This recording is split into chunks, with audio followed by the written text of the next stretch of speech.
it won't be very long before they all gather at the Sydney Cricket Ground on Sunday to pick up on that next game. Yes, it is. In fact, it's Friday. Why was I thinking it's Thursday? It's me who's losing it. It's me who's losing the plot.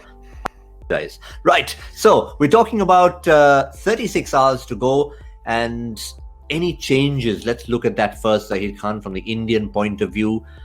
Yes, you've had a heavy loss, 66 runs, but are there things you just want to put right within the 11, or you see any possibility? That sixth bowler, can we find one now? Unless there is a forced change. I mean, yes, in theory, we've been talking about the sixth bowler, but that's not the option available right now with the team. That's one thing they'll have to live by. So they'll have to find solutions within the playing 11 which they've had, and there's hardly any time between the two matches. So I think what more you can do. You just have to have that mental adjustment. You just have to figure out what you could have done differently. Tactically, I think that's something must happen. I would like to see some change of angles from the bowlers. Trying to find some other ways. Don't give them the predictable stuff. These days with the technology, everyone is studying, everyone is trying to stay a step ahead of you. So that is something which is going to be very important from bowlers. So rather than hoping and waiting for things to happen, you have to be ahead of the game. And that is something which I would like to see from the next game. As far as batting is concerned, it's just a little bit of fine tuning in terms of choosing the right options.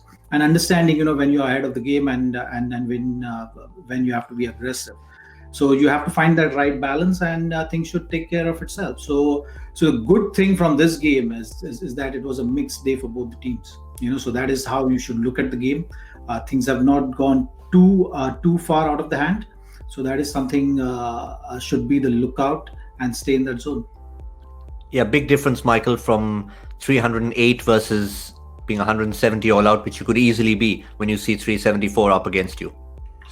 Yeah, I mean, I thought India were pretty good with the bat in hand. They got close, they got us excited. We thought we were in for an all-time classic at one stage, but it's such a hard total to chase down. You lose a couple of wickets, you have a few quiet overs, and all of a sudden the rate goes beyond 12, and it's just not possible with the wickets that you'd lost. So India will know that they've got to improve. They'll know that they've got to be a bit more active in the field. They've got to take the chances. Again, in Australia against the high-class teams, you have to take your chances. If you get an opportunity to run out Aaron Finch early, you've got to run him out. If you get an opportunity to catch one of the players, you've got to take that catch. So Virat, I'm sure, will just say to his team, look, we were 60%. If we can get our level, it's very difficult to get to 100%, but if you can get it to 90%, 85, 90%, going to be very, very competitive in Australian conditions. So I wouldn't say they were far off with the bat. They were quite close with the bat in hand. I thought they were around 50% with the ball and in the field. So lots of improvement in the field and with the ball in hand. Just a little bit of tinkering with their kind of thought process with the bat in hand.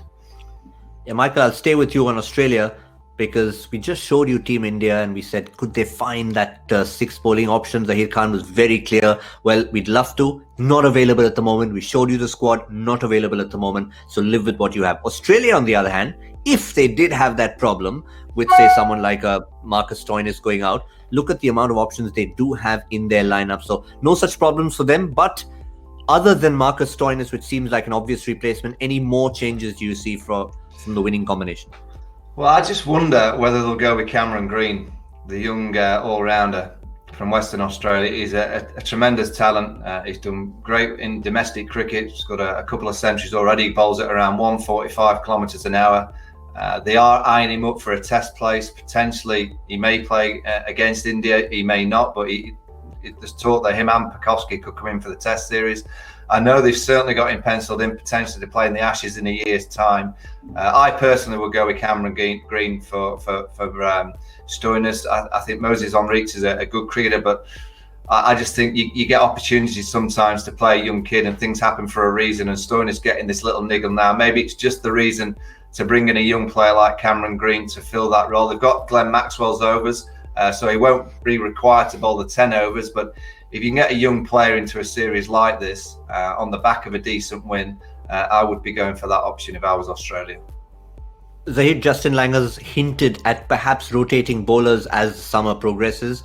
A, are you a fan of that if you were sort of playing the bowling mentor's role? And B, if they do go for it, where do you reckon they'd start rotation from?